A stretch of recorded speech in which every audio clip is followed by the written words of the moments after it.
Hi there, this is Tyler Crawford with Bonfire Learning Academy, and just wanted to show you the components that are contained on a Raspberry Pi.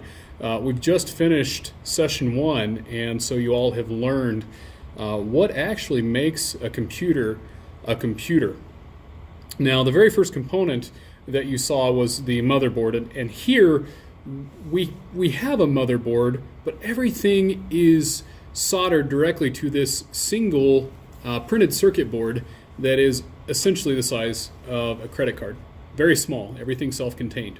And if you look at the very center, or almost center, of the Raspberry Pi, you'll see a large black square. This is the Raspberry Pi's CPU. This chip right here, this little bitty chip that's about a centimeter square, is the entire brains of the operation. Now, we said that the CPU likes to communicate directly with main memory to fetch and execute instructions and store instructions for later use. And so if we turn this over and look at the bottom, you will see right here is the main memory, or the RAM for the Raspberry Pi, and it is very, very close, almost directly beneath the processor on this board. Another thing to point out while I have the Raspberry Pi turned over is that we have a hard drive, sort of. This is actually a micro SD card, very similar to what you would store photos on for a digital camera. These SD cards are used to store our operating system and plug into the bottom of the Raspberry Pi, and that gives us all the storage that we need. You'll see that there are several pins on the top here. This is known as general purpose input-output. These will allow us to use our Raspberry Pi to control things like LED lights. There's also a couple of connectors for possibly microphones or cameras that you could add on. But what's really most important to us are the ports for the I/O, or input-output. And so if I stand this up on end here, you'll see that we have 4 USB ports, and this is where we can connect things like keyboards, mice, other peripheral devices, a printer if we wanted to. And then here we have our network interface card. This is specifically an RJ45 port. And this is where we would connect our networking cable, commonly referred to as an Ethernet cable, to put this thing on a network or on the internet. This Raspberry Pi also has built-in Wi-Fi as well, so that is an option to us if a cabled network is not accessible.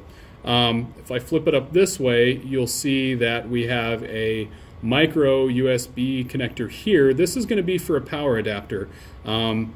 Very similar to what you would use to charge your cell phone. These devices are very low power. There's one that you can buy specifically for this. Here we have an HDMI port. This is for video, and I think it also pipes sound out if you have an HDMI monitor with integrated speakers. And then here you have a 3.5mm output jack for audio, and it can also function as an input as well.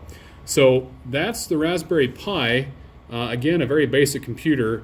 It's simply referred to as a system on a chip because every single component that makes this device a computer is connected directly to this one single board.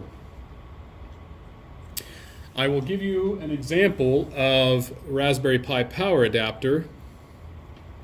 This one is included with some of the desktop kits where you have your micro USB connector, if I can get that to focus there. This again plugs into the corresponding port on the side of the Raspberry Pi, and this one is the official power supply. So if you're going to use something that's third party, you do want to make sure that it meets the power requirements which are listed here on this label. Finally, you can see that our Raspberry Pi is contained in a nice little case. We left the top off of it just so you can see that this little guy is just embedded in this nice little case to keep everything well contained. And I do apologize, my camera is not focusing here. I'm trying to hold that far enough away, but a very nice little ergonomic solution to protect your device while you're using it. The lid for this easily snaps on. However, some people will leave that off just to make sure that the computer, the Raspberry Pi, is getting adequate cooling, or if you need access to those GPIO pins that are inside.